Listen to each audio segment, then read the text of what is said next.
Welcome to the Success Times Happiness podcast, a platform dedicated to engaging discussions with inspiring individuals aimed at nurturing personal development. I'm Richard Thompson, your host, a father, entrepreneur, world champion Ultraman, and passionate about all things high performance. Our mission is to empower both ourselves and you to unlocking our fullest potential, recognizing that this life is no dress rehearsal. While I may not have all the answers, this show serves as our collective journey to uncover them. Today, we sit down with Allie May, a transformational coach, NLP trainer, and timeline therapy expert dedicated to helping people unlock their potential and rewrite the stories that hold them back.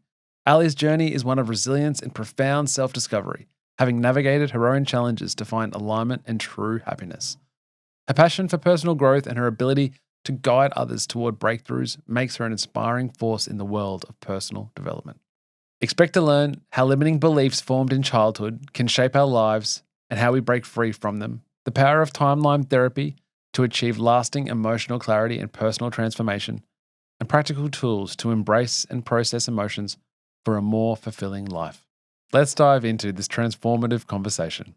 Allie May, thank you so much for coming onto the show. Thank you for having me, Richard. You do happy. What does that mean? Oh, wow. Well, I'm sitting here with a beaming smile, and I no one's ever said to me before that I do happy. So that's really beautiful, first and foremost, for you to say that. So I'm just sitting with that, which made me feel even more happy. So I feel like for me, might be a little cliche, and we do. So we have a choice. Do we wake up each day and just get on with it? Do we wake up each day and be annoyed at people from the day before or from our family or things that have happened? Or do we live each minute every day, each second every day? And for me, I know there's no reruns, and I want to get the most out of this thing we call life. And for me, part of that is happiness, true happiness. And I've experienced not being happy, being really unhappy actually for long periods of my life. And I much prefer true happiness. So I've worked for that. From the age of 26, I'm about to turn 45. From the age of 26, it's been something for me that has been important. And what was that juncture in your life in the mid-20s to go, okay, something has to change? Yeah, I remember sitting on the side of the road when I was around 26. Like I was driving along and I just felt this overwhelming sadness. And I pulled over and I just couldn't stop crying. I called my dad and had a conversation with him for about half an hour. And there was a lady that was in my vortex that I didn't know very well. She was I think she was a cousin or an auntie of one of my friends. And I'd spoken with her briefly before. She was a life coach. And I just got this download, it's time to work with her. So after I spoke with my dad, cried it out for about half an hour, I contacted her and organized to have a session with her. And I remember sitting down at Moffat Beach. That was where our first session was. And looking out to the ocean, it's so clear for me, this picture. Looking out to the ocean, and she said, "What do you want? What do you want working together?" And I said, "I just want to be happy like you." I just had this part of me where, in my life, I just wasn't happy, not truly happy, not from a little girl, not through those teenage years and not through to, 26. And I knew something had to change. I just didn't know what it was. Was it that you didn't have direction? Because I feel like even that question of what do you want, right, is such a profound question to ask anybody. Who aren't, I guess, if you're not on a path of like true alignment, and we'll get into that as well, but to go, what do you want? Yeah. It's a challenging question or a challenging proposition to be put to. Well, I was a mum really early in my life. I had my son at 22. And so, I was really philosophical as a young girl.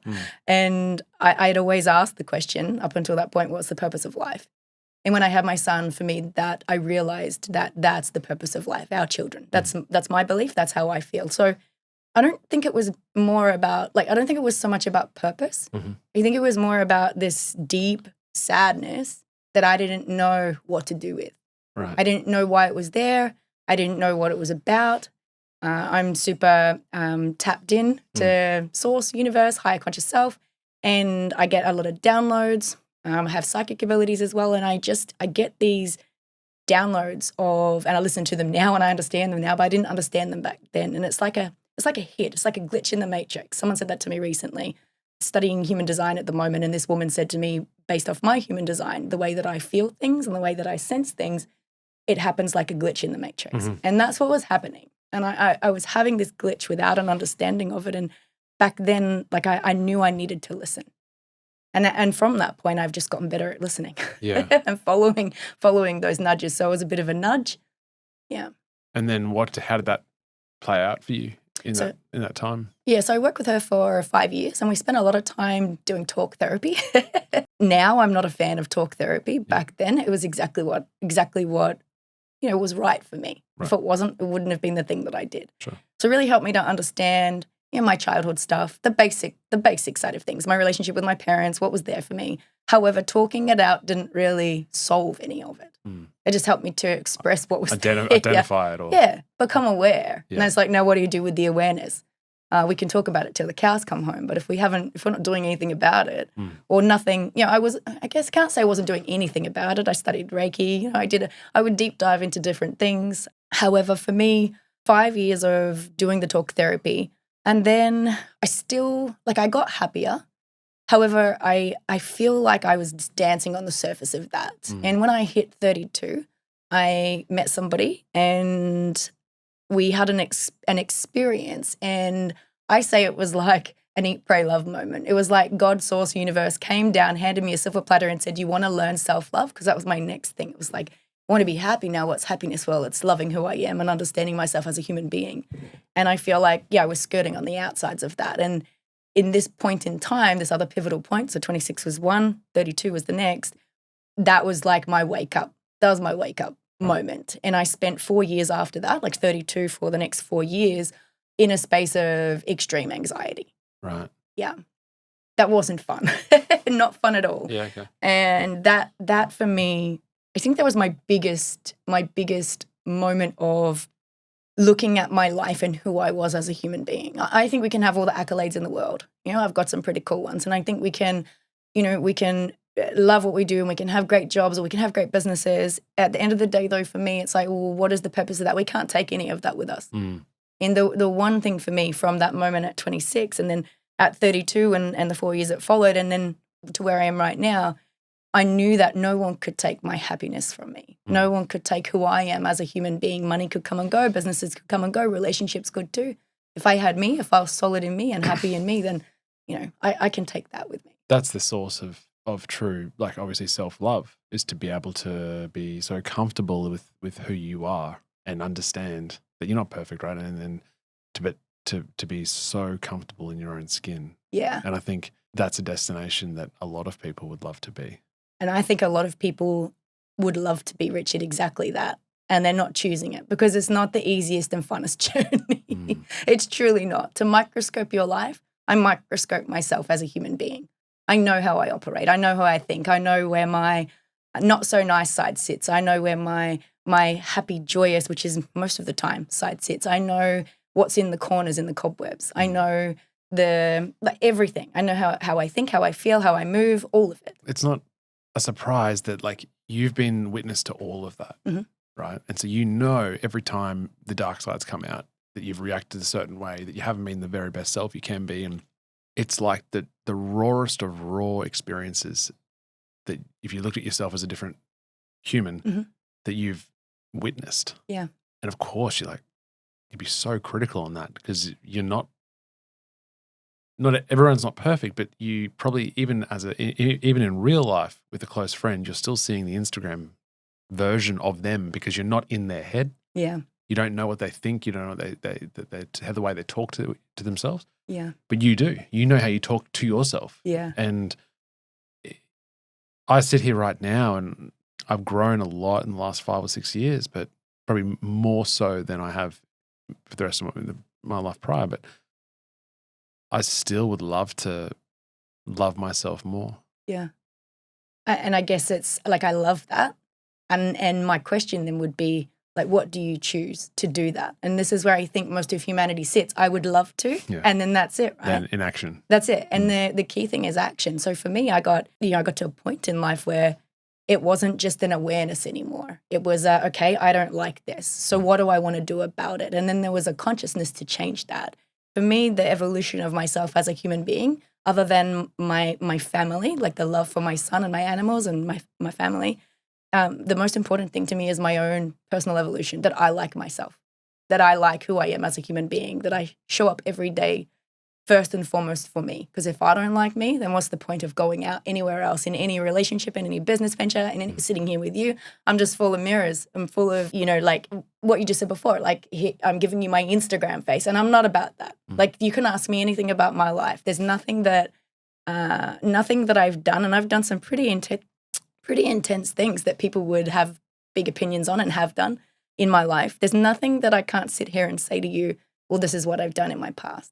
Like I've made sure that every corner of my existence, every corner of my mind, every corner of my heart, and everything that I've done is clean. And if it's not, I'll go and clean it. Why do you think people shirk away from that, right? So in the sense of opening the Pandora's box. Because it's tough to admit your faults. And I don't think anybody's got faults. However, I think people think that it's faults or that they've done something wrong. I think a lot of people have such high expectations on themselves to be a certain way. And I think we bullshit ourselves and each other, thinking that no one else is going through what we're going through, or no one else has done what we've done, or no one else has experienced it. So we put on these facades as human beings to go, well, here's my best self. I want you to see my best self. And I'm just going to sit in the corners by myself and look at my shit selves. Am I allowed to swear on this? Yeah, it's fine. Yeah. You already done it. Great. I can redo that. For me, I think to actually sit and face off with everything that we have done as human beings, everything in our lives that we find not so great, it's not comfortable.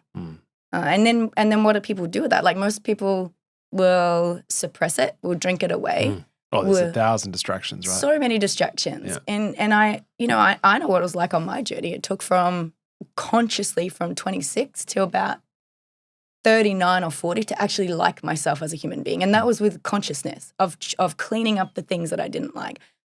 Back when I was early 30s, I was a photographer. And I've worked with a lot of high-profile people here on the Sunshine Coast. I had a great job, great business doing what I was doing. And I liked that because I could be around people that were inspiring, that were doing really big things, and I could hide behind my camera. Because I had this thing that if you saw me and if you looked into my eyes, you wouldn't like me very much because I didn't like who I was. And so, that was the easiest thing for me. And I didn't want that anymore. Like I didn't want to be that person. So I made sure I dive deep. What's that, 26 to that's over 10 years of consciously diving into my shadows and my corners and my edges. And I think the reason to circle back on your question, the reason people don't do it is because it takes time.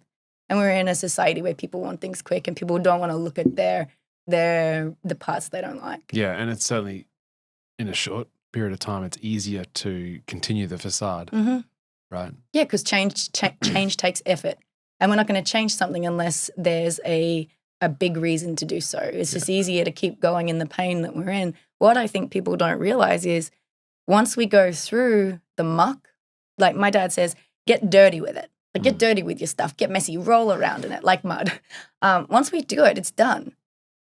Like if you just do it once, if you go to those edges of all those parts, like you're the age you are now, you have a past. So if you look at all of that stuff, if you clean up all of that stuff from the past, those things that have your power, I don't want anything to have my power but me. So if we look at those things, well, we only have to do it once. Sure, it might take a little bit of time to shift through and like who we are, truly like and love who we are as a human being. However, at the end of that, well, then that's where your happiness sits. Yeah, I totally agree with that. When you unpack yourself and to sort of lay out in front of your own eyes your deficiencies and your misgivings and your humanness. Yeah, right. Richard, your humanness. That's what we call it. It's your humanness. Yeah. Do you think that process, not only does that clean the shit up from your past, right, and you can accept who you are now, how do you think that helps going forward with your future experiences as they come across your desk? Well, you're not carrying a lifetime of the baggage that got you to this point. And so if you clean up what's there in the past, and I have my way of doing that, if you clean up what's in the past, then you do it the one time, and then, obviously you will keep working with things. However, once the thing's cleaned up, you don't have to keep cleaning it up. Well, do you think, like, as the new experiences come through as you're in the present moment, are you you're obviously you're a better version of yourself For sure. because you've been able to reconcile Mhm. how those maybe a similar event has come across. You're experiencing a similar event now that what you did 10 years ago, and because of that experience you've had, and you've reconciled and calibrated how you may have not acted the best way, you're in a much stronger position, 2 feet on the ground, to handle whatever life throws at you. For sure. You know, everyone has experiences their own trauma, Mhm. and that's all relative to your own experience. But I think we talk about, and certainly when I speak to guests on this show about how they've dealt with, you know, really horrific traumas, that it's probably naive to think, well, life will be smooth sailing from now on, because of course that isn't how life works. Well, we're human. Right. And the human experience isn't supposed to be, all sunshine, rainbows, and moonbeams. Or even I've been dealt with one blow. Yeah. Life will be fine now. Because that's not the case, right? It's not. And I think just on that, your language just then, like, I've been dealt a blow. To me, it's like, well, we can look at life like that, which I think most people do. And for me, I go, my dad taught me this. My dad, I call him Yoda. I just love him to bits. His thing as I was growing up was, first say thank you. That's so hard, Allie. Like, not when you used to it, Rich. Okay. Not if you choose it. Okay, I have this idea, this theory, and I'd love to throw it to you. Go for it. So you go through. There is some event that happens, right? Pulls the rug underneath you. A life event that you weren't expecting. Can we actually have a real life example of an event? Something. We could go relationship, or we could go like a breakdown of a relationship, sure. Or we could go business, like whatever, all over. Whatever it is. Let's go relationship. Okay. You're in the present moment, right? And it's horrific. Mm-hmm. Blindsided you. It's turned your world upside down. Mm-hmm.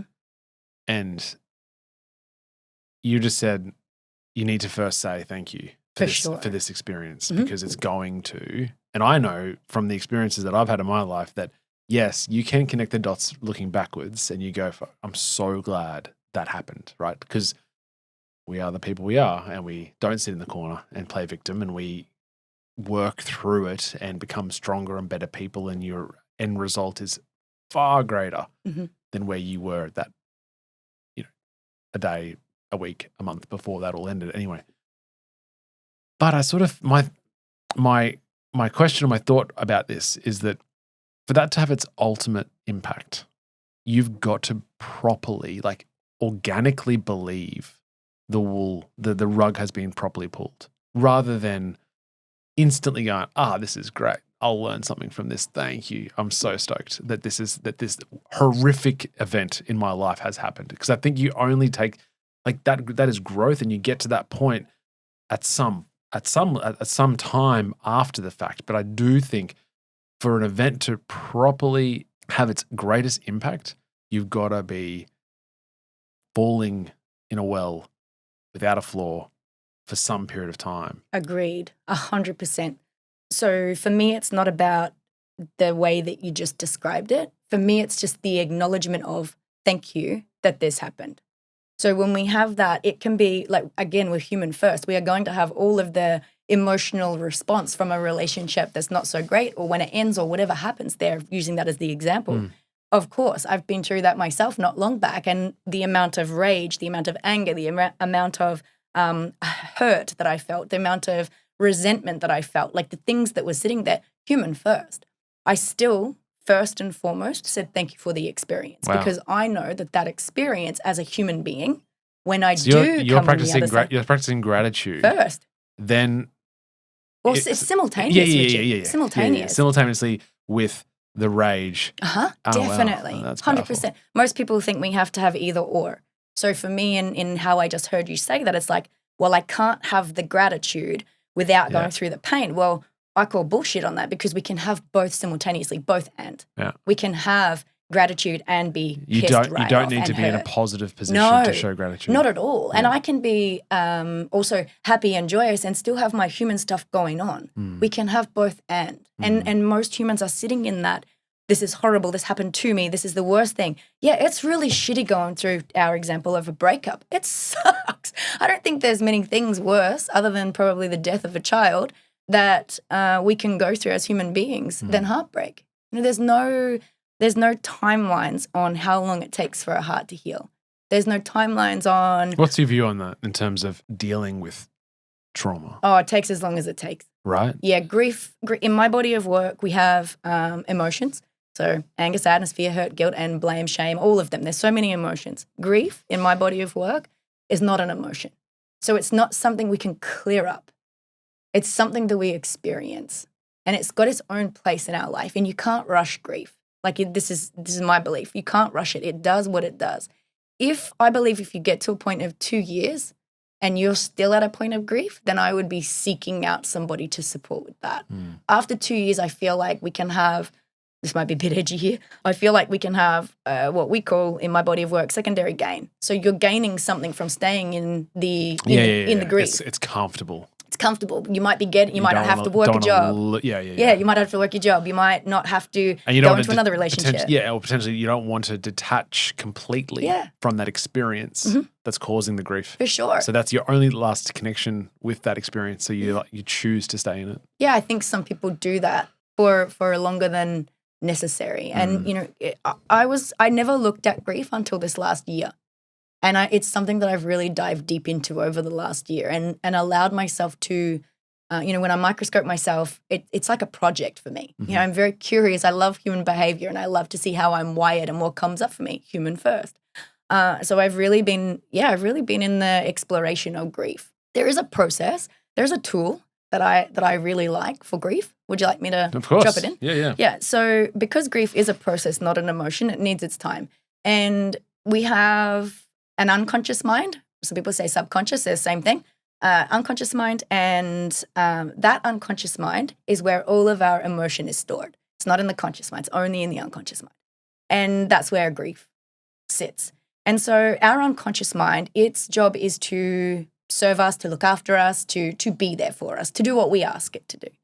So if we are experiencing a loss of a relationship or the death of a loved one, then something that we can actually do is we can ask our unconscious mind, would it be okay, and simply just say, unconscious mind, would it be okay if we grieve while we are sleeping?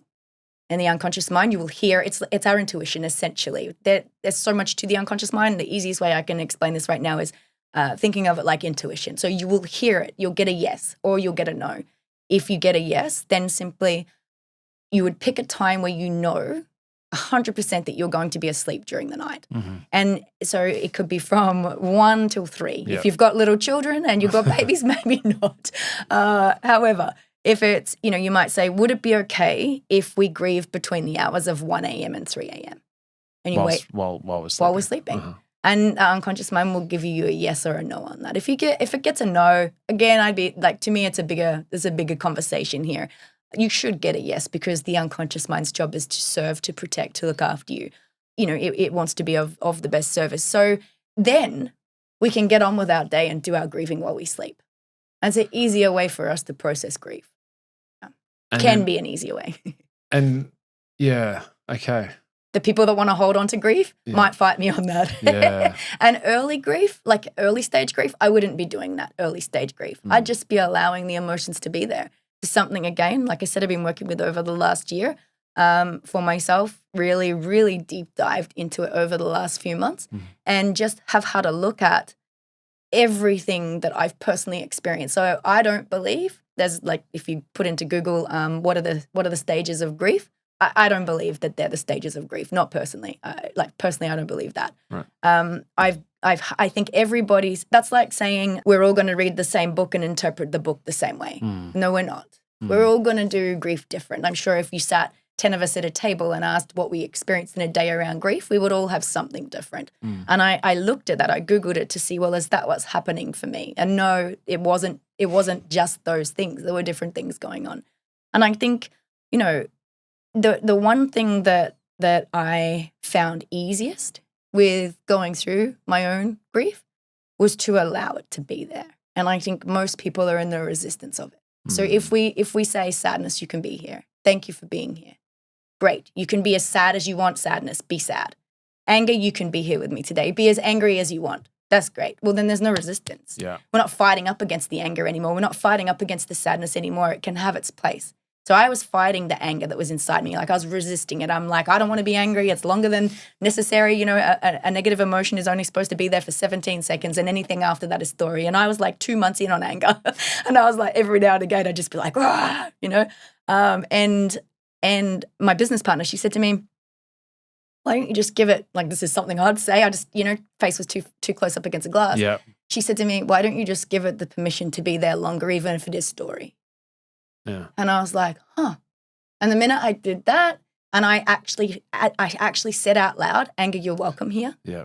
It stopped being an issue for me. The resistance had gone. The resistance had gone. So the anger could just do its thing. So it wasn't resistance and anger. It was just anger. And anger could do its thing. Yeah. So I in playing with this, I did it with all of the emotions. I did it with every emotion I felt. You can be here. And that really helped me a lot. Was it easy? Has it been easy? No, not at all. Yeah. Not at all. But just taking that resistance out. And I guess that comes back to this idea of what we should be. Because that's where the resistance is, right? To go, well, we shouldn't be angry. We shouldn't be frustrated or insert emotion. Mm-hmm. But by taking the resistance, because that's the societal norm, that's the Instagram position of that's what you should be. But you have that resistance. Yeah. But you take that out, you humanize it, and you go, well, it's okay. Yeah. Yeah. And then it's a hell of a lot easier to get through. I feel. Yeah. I feel that. With the human piece, my business partner and I, we coined a new term. So, you know how it is said, like, people are on the spectrum? Well, we call it the human spectrum now. For everything that we go through, we're like, it's a human spectrum. We are going to experience up, down, round and round, chaos, beauty, joy, sadness. It's just part of being human. And we can be in resistance to it, or we can allow it to be there and and go, well, this is my human experience. I think it was Buddha that said it's not one or the other, it's somewhere in the middle. And so it's sort of, as humans, we're very good at playing in the binary and to be able to say it's either good or bad, or it's I'm angry or I'm not, or I'm not, or Either I'm or. sad or happy. And it's like, it's okay. And the answer's probably comfortably somewhere in the middle on that spectrum. And to be able to say, yeah, that's okay to be there. Both and. Not either or. Yeah. Talk to me about the idea of potential and getting the most out of this time we have in this skin and the relationship that is with happiness for you. Because this comes back to alignment of purpose and what we're trying to achieve, what each person is trying to achieve in life. And there's obviously a lot of people who are stuck but not willing to move, but also trying to find alignment but maybe holding on to too much in their past. We've talked about the unconscious, but what's the work done around the relationship between the conscious, the unconscious, and what you've said in the past is your higher self? Higher conscious. Higher conscious? Yeah. Yeah, it could be the higher self or higher conscious self. Depends. Both are the same. In my body of work, so I'm an NLP trainer, and we use the word unconscious instead of subconscious because sub relates to under. Right. And the unconscious mind and the conscious mind, the unconscious mind doesn't sit under the conscious mind. They both have their place. Same with higher conscious self. So if we were to have a look at how would you like me to go into this? Would you like me to just explain first what they are? Yeah. Yeah, cool. Yeah. So we have us. You're Richard, you're sitting there, and I'm Allie May, and I'm sitting here. So essentially we are ourselves. And where I feel a lot of humans get muck themselves up is that they think they are their mind. And so you, Richard, are not your conscious mind, you are not your unconscious mind, and you are not your higher conscious mind or your higher conscious self. You are you. Yeah. And while your conscious mind, so we operate in conscious mind is constantly going, conscious mind has no emotion. Conscious mind just gets stuff done. Conscious mind is the chatterbox as well. So the mind's going constantly, it doesn't stop, and that's our conscious mind. Then the unconscious mind is where our emotions are stored. It sees the world in symbols. It sees the world, through symbols and emotion. And that's where, like, it's the blueprint to our being. It knows everything about us. If the conscious mind knew what the unconscious mind knew, apparently our brains would just blow up. It just couldn't handle it. So if you look at the unconscious mind as the one, the mighty one that knows everything, that's our unconscious mind. Now, within the unconscious mind is all of our limiting beliefs as well, all of our beliefs in general. And we walk around with, I'm not good enough, I'm not worthy, I don't belong, I'll never make the money I want to make, I'll never be a success, no one will ever love me. We walk around with these stories, these beliefs that are actually childhood beliefs or passed down through generations or past life, depending on what you believe. And so we carry these. So essentially, we're sitting here at a table, Richard, and we have, while we're in conversation, these limiting beliefs playing out. And they are something that were made up before the age of 7. And we're these adults playing out these childhood decisions. Every belief starts with a decision. We have to decide on it first. And so once we decide on the decision, I'm not good enough, say we decide that at 3 years of age, an event could have happened, a mum or dad could have got angry at us, could have been really simple. And in that moment, we made a decision, I'm not good enough. And then throughout our lives, what we do is we have other events happen, significant emotional events that will reinforce that, and the belief gets embedded and it's wired into our consciousness. And so then we have our belief that plays out.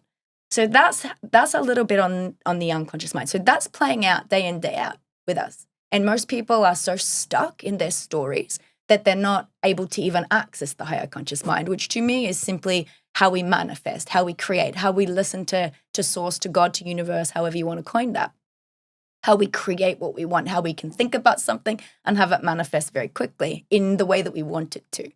So unconscious mind and higher conscious mind are connected. And I love this because it's very, very simple. If we are stuck in the stories, the patterns, the programs, they're not good enough and all of that, how can we access our true potential? Yeah. Which is to manifest, create, and have, and I don't mean that in a woo-woo way. I mean, we are manifesting machines. We can think anything and have it be created. I've played with this as well. And I think, and I'm not the only one that's played with that. However, where I look at it in this way, like we're looking down into a box of I'm not good enough, so I'm not worthy. And our eyes are down constantly as humans. And then what's up, if we look up, well, that's where everything else beautiful exists. So we're only looking at this tiny little box.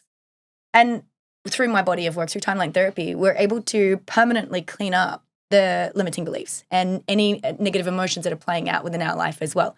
There's nothing, I've had so many conversations on this, there is nothing that comes close, and you and I have touched on this briefly as well, Richard. There's nothing that comes close to what timeline therapy does. And our brains can't even wrap, I've come to realize this with all of my students and doing this work for such a long time now. There's nothing that our brains can wrap around as a similarity to what timeline therapy does. So sitting here when I say it, I know that our listeners might go, oh yeah, I've done something similar in the past and it didn't work. Oh yeah, like that's like this or it's like that. And it's not like anything. We just can't wrap our heads around it until we experience it. Right. Because to have a limiting belief become laughable, which happens. You carry I'm not good enough your whole life. It will limit you in relationships, in jobs, in business, in doing whatever you want to do as a human being, in liking and loving yourself, right? When you clean that up permanently at the unconscious level, because it's stored in the unconscious mind, and you don't have it anymore, it actually can be laughable. Like when I see my students and when I've seen clients do this work, it can be a laughable thing. And then you can no longer connect with it. It's just not there anymore. And you can't ever tap back into it.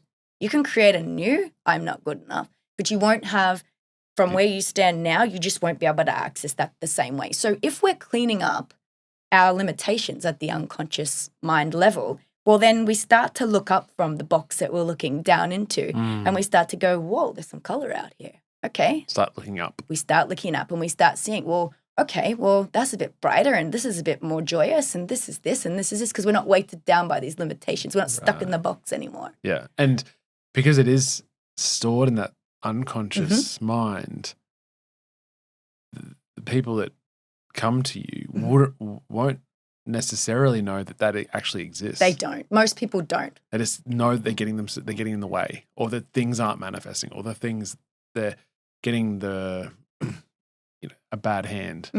100%. That's because our faces, and I said it earlier, I said my face was up against the glass. Most people's faces are up against the glass of their problem or what they think is their problem. And we don't sit around as humans. We're not taught to do this. We don't sit around going, oh, I really don't feel good enough. I'm not good enough. It's my limiting belief. I better go clean that shit up.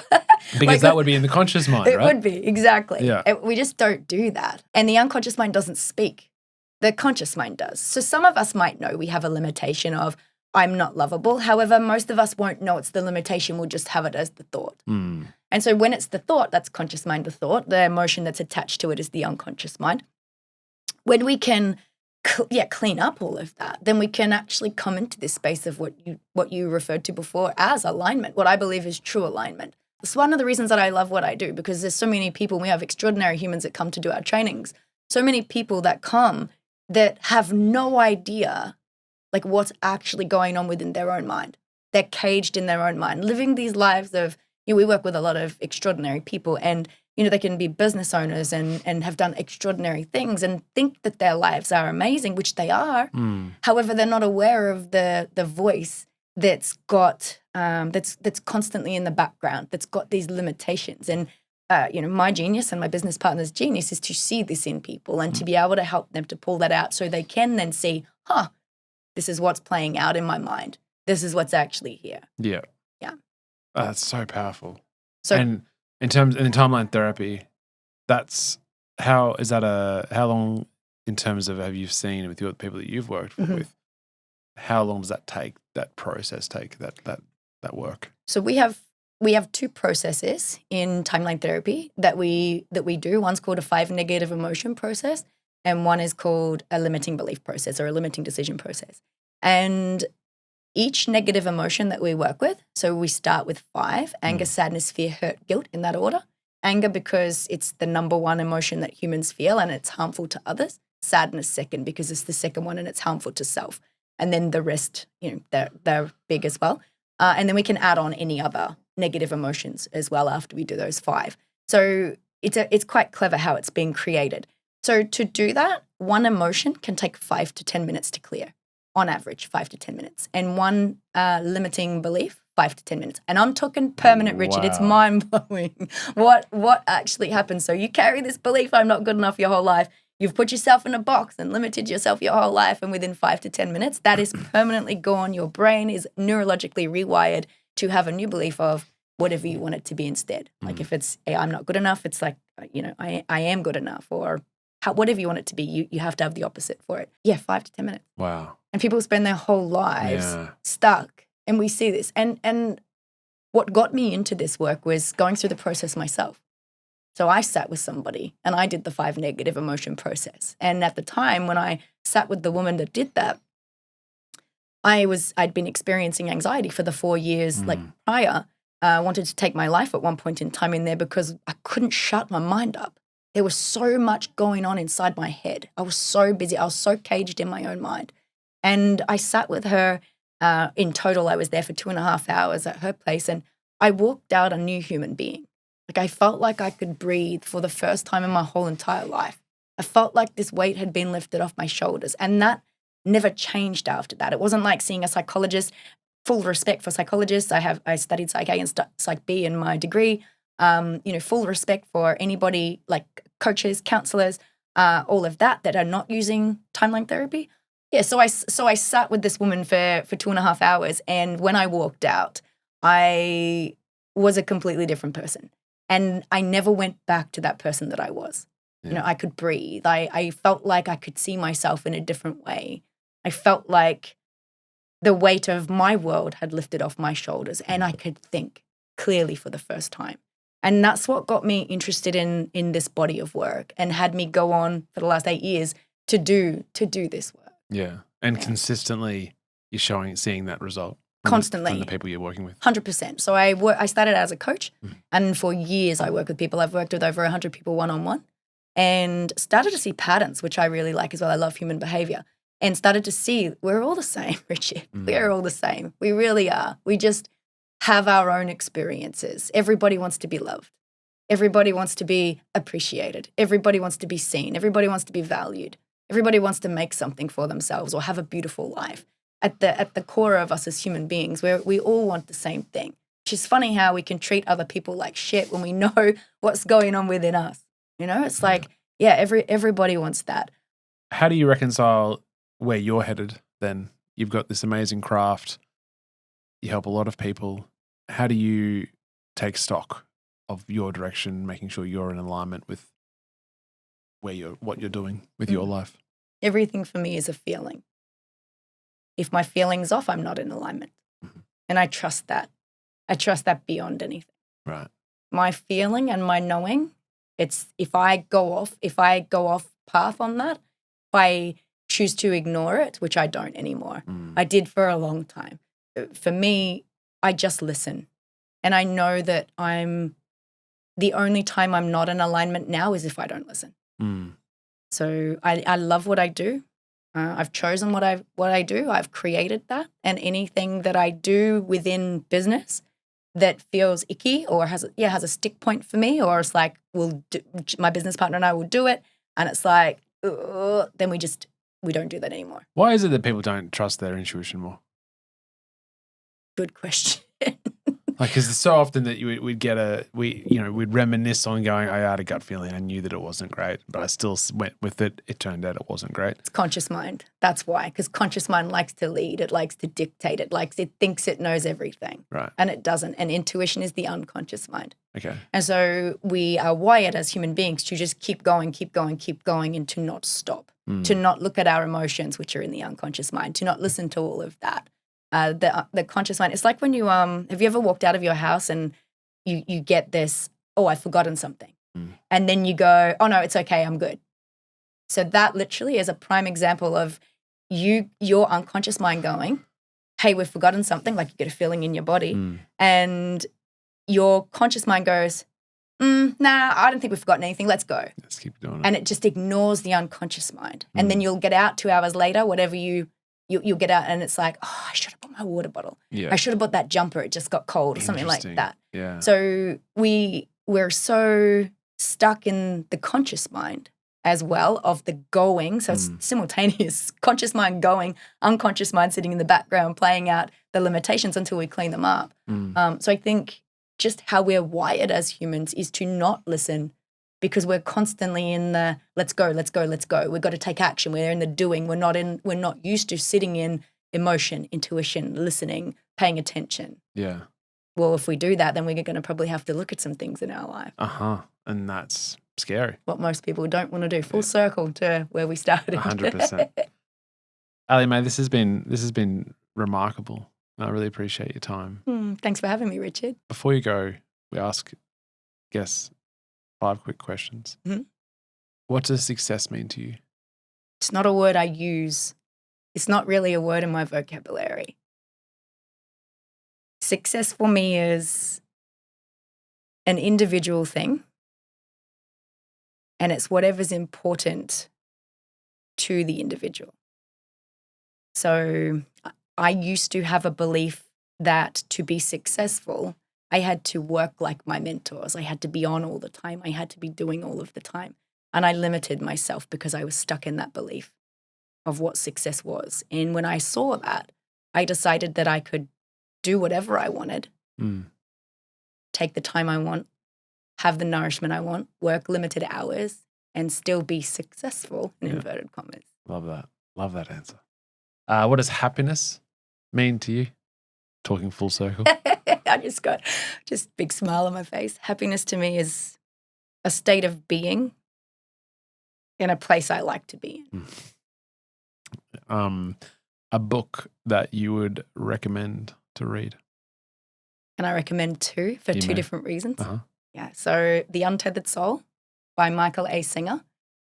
Really great for what we've been talking about, actually. It really simplifies how our mind operates and what the chatterbox mind, the conscious mind does, and brilliant. Short read, epic author.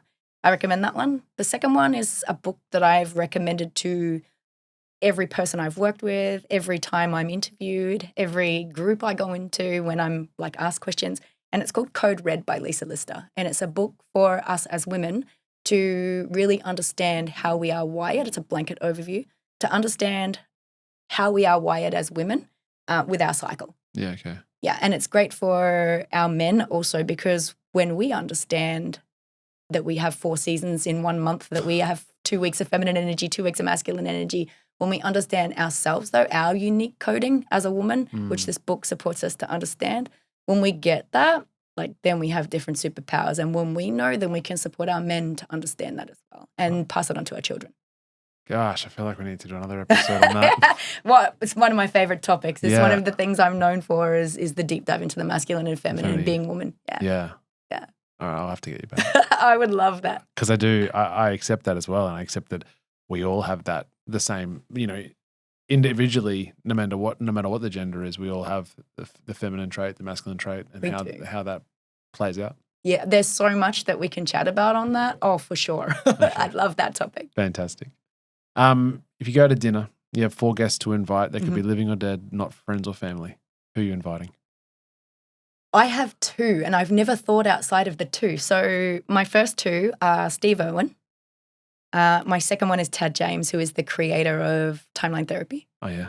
And he is through who I'm certified as a trainer, like the organization I am certified as a trainer through. He's passed now. He was the head of that. Okay. And I would have loved to have met him. Yeah. I'm just like, brain's just when gone you come back, blank. when we talk about the other stuff, you can bring the other guest in. Oh, actually, I wouldn't mind having Lisa Lister, the author of Code Red. Okay. She would be great. I think she's funny, and I would love to have her at the dinner party. Awesome. And then finally, a guest that you think we should interview. That would be a good chat. I know you've interviewed Kim. Yep. Yeah, so Kim and Karen have done quite a bit together. Okay. Love her. Her story is extraordinary. And when I was a photographer and didn't like who I was and wasn't this version of me, I actually did a little bit of admin work for her. Okay. And one day I was sitting there with her and I looked at her and I said, I can't do this anymore. I'm not cut out for this. We just had a little giggle.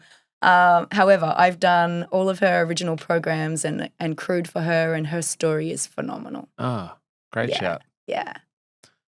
Allie May, you are a delight. I feel so thankful for you to be coming on and having a chat, and you're a breath of fresh air. So keep doing what you're doing. Thanks, Richard. Thanks for having me. That was another episode of the Success Times Happiness podcast. If you know someone struggling to find their happiness, please let them know all about this episode and our show. It really means a lot. Until next time, peace.